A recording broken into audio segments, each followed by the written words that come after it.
Presiden Jokowi yang seharusnya menjadi simbol otoritas moral, simbol dari bekerjanya hukum yang berkeadilan, ternyata mengalami perubahan.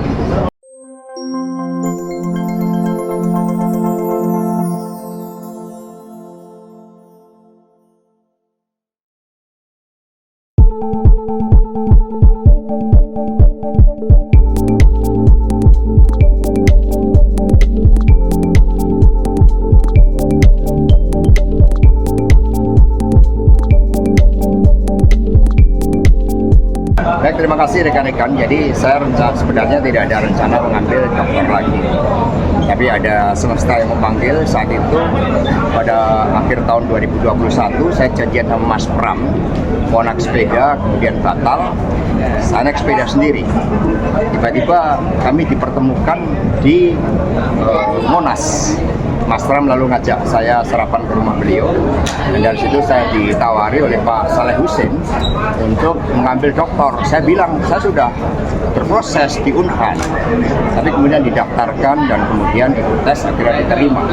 Ketika diterima saya ditanya mau penelitian apa, spontan saya menjawab saya mau meneliti tentang kepemimpinan strategis dari Ibu Megawati Soekarno Putri dalam pelembagaan partai. Jadi mula-mula judulnya adalah kepemimpinan strategis, kultur dan ideologi berkaitan dengan pelembagaan partai.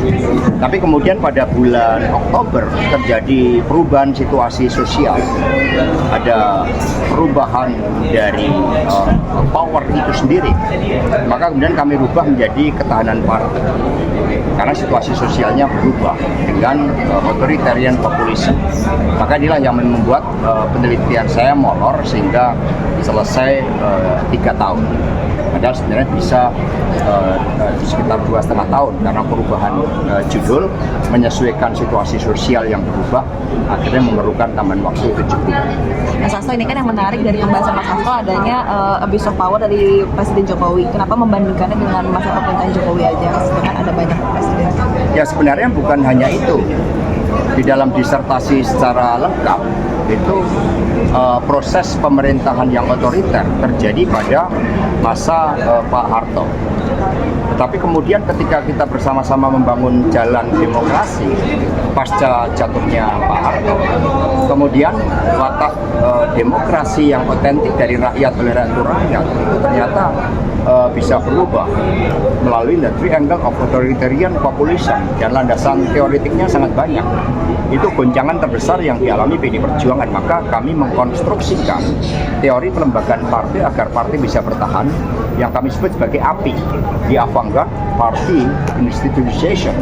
Dengan API ini mencerminkan bagaimana seluruh identifikasi terhadap kepemimpinan, ideologi, pelembagaan, dan ketahanan partai dapat dilakukan, dan ini sebagai sumbangsih di dalam memperkuat demokrasi kita melalui pelembagaan partai, sehingga tidak ada tendensi kepada orang per orang, hanya berdasarkan kajian dengan para informan secara proporsif akhirnya ditemukan secara kualitatif dan kuantitatif bahwa Presiden Jokowi yang seharusnya menjadi simbol otoritas moral, simbol dari bekerjanya hukum yang berkeadilan, ternyata mengalami perubahan. Dan itu banyak dijelaskan teori-teori yang memberikan legitimasi. Dan dalam teori Hannah Arendt memang power itu bisa berubah ketika aktor meninggalkan ide atau gagasan politik yang membentuknya, maka cenderung melakukan justifikasi dan legitimasinya turun karena perubahan tujuan. Mas, seberapa besar sih perubahan penelitian Mas itu akan dilakukan selama 3 tahun tuh, terus pas dinamika politik berubah saat Pilpres 2024, seberapa besar sih itu diubah banget? Ya sebenarnya seluruh elemen dari variabel yang diteliti kami konstruksikan sejak awal.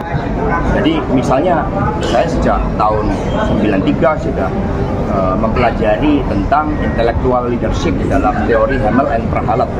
Kemudian pada tahun 2000 sudah belajar tentang Good to Great dari Jim Collins, Five Forces Analysis dan sebagainya. Sehingga sebagai gagasan cukup lama. Bahkan ketika saya menjadi anggota DPR, kami sudah membentuk forum politisi untuk pelembagaan partai. Tapi konstruksi secara integratif komprehensif baru dilakukan sekarang. Maka novelty kami adalah teori pelembagaan partai agar partai bisa bertahan.